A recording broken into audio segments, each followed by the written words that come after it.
Um homem questiona qual a pior tortura que um ser humano pode sofrer e descobre o que nos torna monstros. Uma mulher acorda e percebe que está em um caixão a 7 palmos.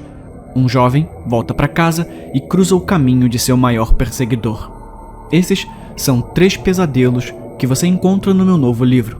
Se quiser 3 histórias de terror surpreendentes e ainda apoiar esse canal, é só ler através do link no primeiro comentário fixado. Agora sim, vamos pro vídeo.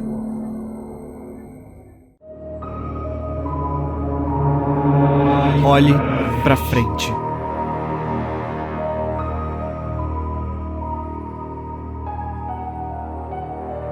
Não olha pra eles. Mamãe sussurrava enquanto caminhávamos em direção ao metrô, seus dedos apertando meu braço com muita força. Naquela época, não havia tantas pessoas invisíveis, mas eu ainda as notava de vez em quando. Minha mãe olhava fixamente, mas sempre ficava nervosa quando eles estavam por perto. Então, eu sabia que ela também podia vê-los. Quieto, apenas olha pra frente, ela murmurava. Certa vez, quando estávamos em segurança, ela explicou. Você não pode olhar diretamente pra eles, ok? Se eles souberem que você pode vê-los, eles virão até você e esperarão coisas de você. Eles podem machucar você, então apenas olhe pra frente, ok? Então, aprendi a olhar pra frente, pra olhar através deles como a mamãe fazia, mesmo quando era difícil. Uma vez, reconheci uma garota que conhecia, Carla. Ela era a irmã mais velha da minha amiga Natália. Mamãe me disse que ela se afundou nas drogas e acabou mal. Eu a vi uma vez no parque. Quando ela acenou pra mim, fingi não notá-la. Depois tinha a senhora Lupovsky, a doce senhora do nosso prédio. Ela morou lá por mais de 30 anos, até que uma nova administração assumiu. Mamãe disse que sua unidade precisava de reformas e ela teve que se mudar. Ainda não sei por que ela precisou sair, mas o apartamento dela parecia bonito e novas pessoas se mudaram imediatamente. Algo ruim deve ter acontecido, porque mamãe estava com lágrimas nos olhos no dia em que vimos a senhora Lupovsky resmungando na rua com seu carrinho de compras, mas ela olhou para frente e me puxou. As pessoas invisíveis estão por toda parte agora. Às vezes, eu os vejo brigando e, na semana passada, eu os vi atacando um homem no metrô. Acho que alguns deles estão começando a perceber que podemos vê-los. Tentei conversar com a mamãe sobre isso, mas ela estava muito cansada. O aluguel subiu de novo. Ela teve que arranjar um segundo emprego. Ela está preocupada o tempo todo. Às vezes, eu a ouço chorando à noite. E eu também choro, porque tenho medo de ficarmos sem teto e ficarmos invisíveis também.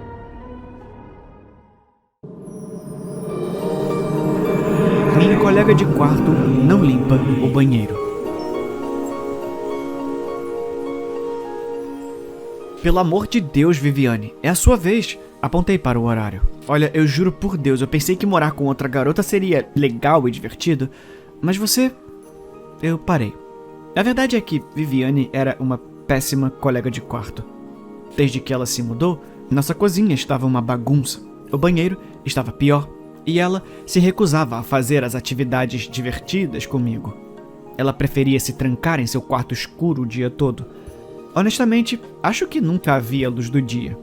O mais estranho é que ela insistiu em tapar todos os espelhos da casa. Quer dizer, eu meio que entendi. O espelho do banheiro fica do outro lado da banheira, então toda vez que você toma banho, você vê seu corpo nu. E eu sei que isso não é algo que se diga a uma garota ou algo assim, mas a Viviane parecia uma merda.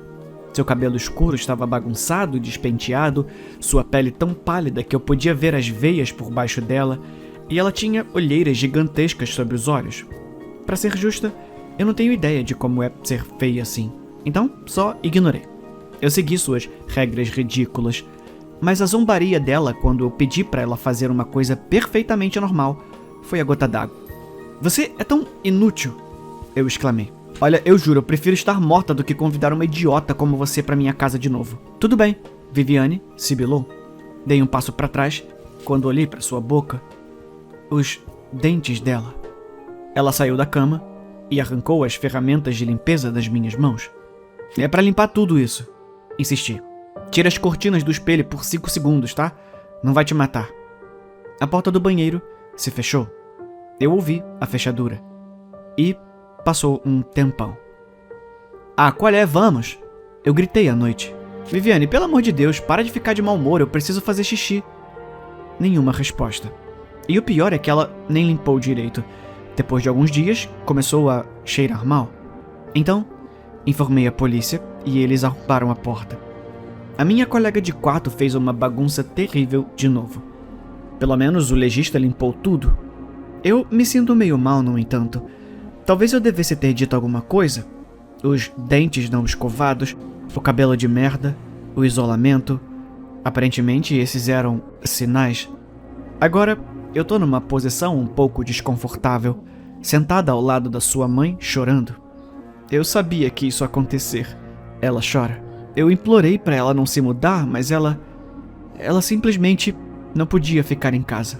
Desde que a sua irmã gêmea morreu, ela não tem sido a mesma.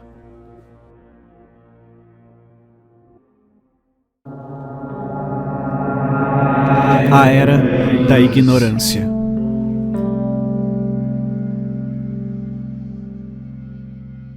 Você votou nele? Disse Adriano, sua voz exasperada. Como você pôde votar naquele idiota? Meu Deus, você é muito burro. Você não tem prestado atenção no... Calma, disse Bruno, bebendo sua cerveja. Foi um voto de protesto. Uma piada. Eu entendi. Ele é um idiota, malvado. Quem iria querer alguém assim no comando? Tipo, metade do país? Cara, eu não acredito que você votou naquele cara. É sério mesmo que você não viu? Bruno sorriu. Sim, eu vi. Todo mundo viu. Um momento depois, ele encontrou o vídeo no YouTube. Adriano gemeu quando o candidato presidencial subiu ao palco sob aplausos. Meus compatriotas, muitas vezes brigamos, tantas vezes nos perguntamos sobre prerrogativas, sobre dogmas e sobre a divina providência. Então, eu digo, vamos colocar isso à prova. Essa é a coisa mais desprezível que qualquer candidato poderia... Pera, essa é a melhor parte. Bruno silenciou. E teste nossa fé. Teste nossa fé e sua fé em nós. Juro solenemente, com toda a minha convicção, que se vocês me elegerem essa noite, eu vou ordenar que nossas armas mais poderosas se voltem contra a nossa própria nação. Deixe chover fogo justo dos céus, enquanto você ora. Não, enquanto você exige que a providência divina proteja os puros de coração e purgue os ímpios. Aplausos altos irromperam ali mesmo. A multidão cantando bomba, bomba, bomba, como se a capacidade intelectual coletiva deles tivesse desistido e feito as malas. É surreal, disse Bruno e deu um gole na cerveja. Eu ainda não consigo acreditar que aquele cara ganhou. Quem diria? E eu ainda não consigo acreditar que você votou nele. Adriano rosnou e cerrou o punho. Foi necessária toda a sua força de vontade para não dar um soco em seu velho amigo. Hoje é o dia da posse e tudo vai dar errado. Houve protestos, contra-protestos, tumultos nas ruas, enquanto a nação se preparava para mergulhar na loucura. Multidões já faziam fila para a salvação, formando grupos militantes para eliminar antecipadamente os ímpios. Bruno encolheu os ombros. Ah, qual é, cara? Supera. Olha, eu garanto que ele não vai seguir adiante, tá? É só política. Além disso, existe uma grande cadeia de comando de pessoas que gostam de estar vivas. Eu arriscaria a minha vida que ele não iria até mesmo ser permitido chegar perto do botão antes que alguém coloque uma bala na... Lá fora, uma sirene começou a tocar. Avisos de lançamento apareceram em seus celulares e Adriano percebeu. Seu vizinho desagradável estava gritando bomba, bomba, bomba, como se ele pudesse invocar a própria morte através de pura força de vontade. Eu acho que deu merda mesmo, disse Bruno. Da próxima vez acho que eu vou votar em outra pessoa. Bruno, é sério, eu juro, disse Adriano, mas ficou repentinamente sem palavras, pois houve um clarão ofuscante e brilhante, um entre muitos milhares, e o mundo deles acabou.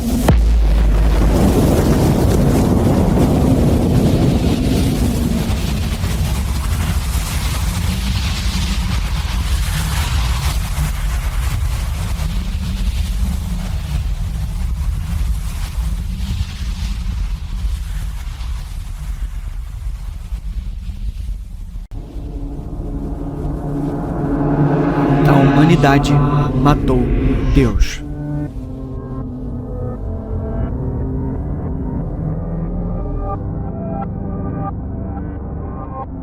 A morte é uma coisa estranha.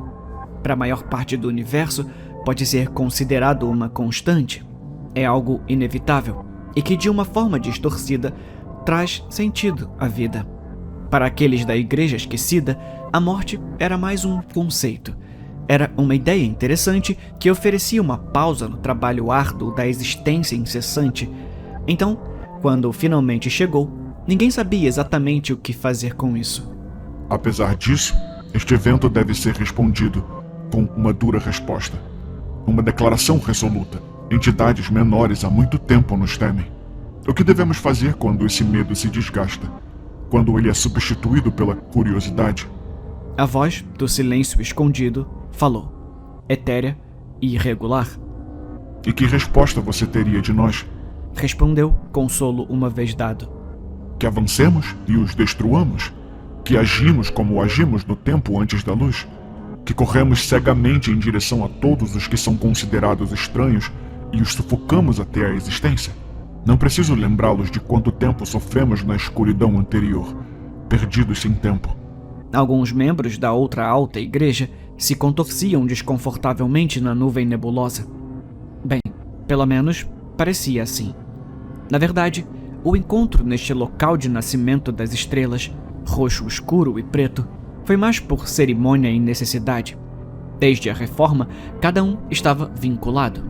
Todas as criaturas presentes antes do nascimento da luz compartilharam um fragmento da escuridão anterior, profundamente dentro delas. Através daquele pedaço vazio recortado, eles estavam presos. Foi esse mesmo pedaço da escuridão há muito esquecida que rugiu de raiva, agonia e depois silêncio completo quando Areias Não Perturbadas se aventurou no cosmos e encontrou aquele estranho planeta azul. Você faz parecer que esses eventos são comparáveis, disse Silêncio Escondido. Como se a destruição de um dos nossos parentes por um ser senciente estivesse na mesma escala de relevância que um ferimento infligido por uma supernova distante. E não é? Perguntou a Luz Esquecida. Não é este também um funcionamento natural do universo? A criação destas criaturas e depois a sua subsequente ascensão à senciência? Alguns ecos trovejaram através da névoa gasosa da nebulosa enquanto as entidades falavam suavemente consigo mesmas ou entre si. Ninguém havia esquecido as lições que lhes foram transmitidas ao escapar da escuridão anterior. Que você deve deixar as coisas, mesmo as estranhas, crescerem e florescerem. Você ainda não entendeu que luz elas podem trazer?